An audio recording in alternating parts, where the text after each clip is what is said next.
Road చేస్తాము, Bible వినిపిస్తాము, ఇలా చాలా వాగ్దానాలు చేస్తారు, చాలా తీర్మానాలు చేస్తారు. తర్వాత కొన్ని నెరవేరుస్తారు, కొన్ని నెరవేర్చగా మర్చిపోతారు. మరలా 5 సంవత్సరాల తర్వాత వస్తారు, అవే మాటలు చెప్తూ ఉంటారు.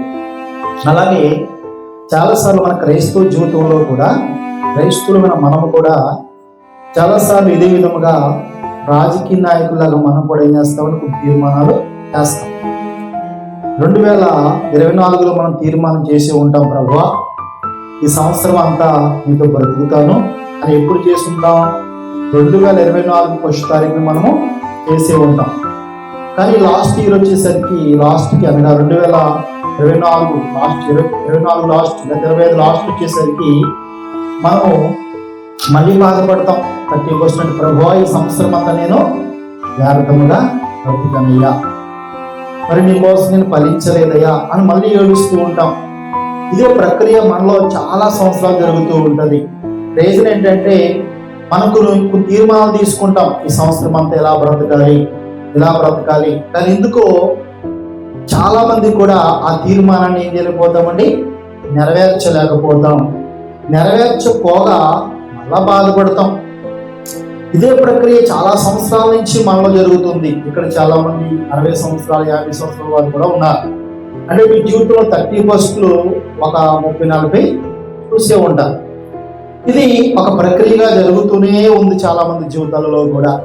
దీన్ని మనం ఎలాగ ఆలోచించాలి? బైబిల్ అంటుంది అవునంటే అవును, కాదంటే కాదు. అంటే మనము మనుషులకి కొన్నిసార్లు కొన్ని వాగ్దానాలు చేసి ఉంటారు. మనము ఉదాహరణకి ఎవరికో 10,000 ఇస్తామని చెప్పాం, ఇవ్వలేదు. మరలా ఇస్తామని చెప్పాం, మరలా ఇవ్వలేదు. అలా 10 సార్లు మోసం చేసాం. ఇప్పుడు వాళ్ళు ఏమంటారండి, మనల్ని ఏమంటారు? ఎందుకు వచ్చిండ్రా మోసపు కవర్లు, కాలం చెప్తావు, ఎవరిని మోసం చేస్తాం అంటే మనుషులుగా మనమే ఒక వ్యక్తిని 10,000 ఇస్తానే ఇవ్వకపోతే మోసపు మాటలు ఎందుకురా అంటాం. మరి దేవుడు ఇంకెంత బాధపడతాడు అంటే మనం చాలాసార్లు తొందరపాటులో తీర్మానాలు తీసుకున్నాం తప్ప ఏం చేయమో నెరవేర్చము. కాబట్టి గమనించాలి, దేవుడు మనుషుడు కాదండి. దేవుడు అంటాడు నేను పరిశుద్ధుడును, నేను సర్వశక్తిమంతుడును, నాకు అసాధ్యమైనది ఏమైనా ఉందా, ఇలా కొన్ని మాటలు దేవుడు చెప్తాడు. కాబట్టి మనుషులతో మనం వాగ్దానం చేసినట్లు దేవుడితో తొందరపడి ఏం చేయకూడదు, తీర్మానాలు మనం చేసేయకూడదు. చూడండి ఒకసారి పరిశుద్ధ గ్రంథంలో మత్తయి సువార్త 21వ అధ్యాయము లాస్ట్ వరకు కనుక మనం వింటే ఈ యొక్క సబ్జెక్ట్ యొక్క ఉద్దేశం మనకు అర్థమవుతుందండి. మత్తయి సువార్త 21వ అధ్యాయము 28వ వచనం. మత్తయి సువార్త 21వ అధ్యాయం 28వ వచనం. మీకు ఏమి తోచుచున్నది? ఒక మనుషునికి 2 కుమారులుండిరి. అతని మొదటి వాని యొద్దకు వచ్చి, కుమారుడా నేడు పోయి ద్రాక్షలలో పని చేయమని చెప్పగా వాడు పోను అని ఉత్తరమించింది. కానీ వెంబట మనస్సు మార్చుకుని పోయి అతడు 2వ వాని యొద్దకు వచ్చి ఆ ప్రకారమే చెప్పగా వాడు అయ్యా పోదునను గాని పోలేదు.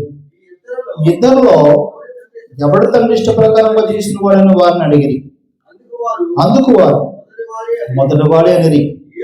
యేసు సుంకరులను వేశ్యలను మీకంటే ముందుగా దేవుని రాజ్యములో ప్రవేశించుదురని మీతో నిశ్చయముగా చెప్పుచున్నాను. హల్లెలూయా. ఇక్కడ సందర్భం ఏంటంటే మొదటి కొడుకు యేసు ప్రభు వారు చెప్తున్న ఉపమానం. మొదటి కుమారుడి దగ్గరకు వచ్చి దేవుడు చెప్పాడంట. ఏం చెప్పాడు?